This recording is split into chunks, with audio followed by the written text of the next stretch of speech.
What led you to challenge yourself to write a minimum of 200 words a day? Mostly laziness, as it turns out. I'm a very streaky guy, and I will respect a streak.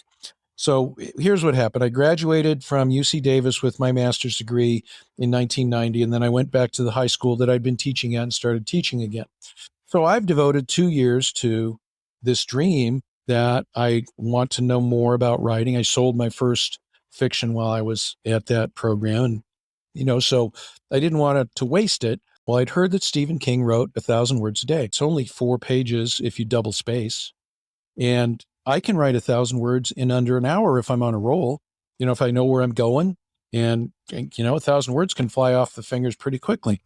The problem was that I wasn't always on a roll, and I was teaching full time, and I was a parent, and I'm married, and I do exercises, and I have other things in my life.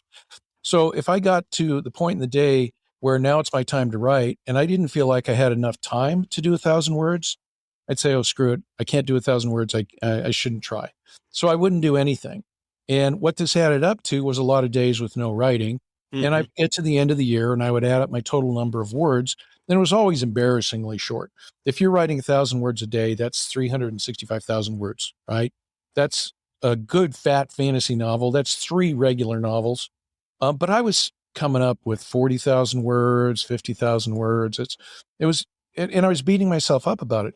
It took me 9 years to finally get to a point where I'd added up what I thought my words were going to be for 1999, and it looked like it was going to be about 35,000 words. Did the math, that's about 200 words a day, but I can't skip any days. That includes days 2 of my children were born. But Mhm. 200 words, that's less than a page. I could do it anywhere. They even dead tired at the end of the day, completely exhausted, I could sit down and do 200 words.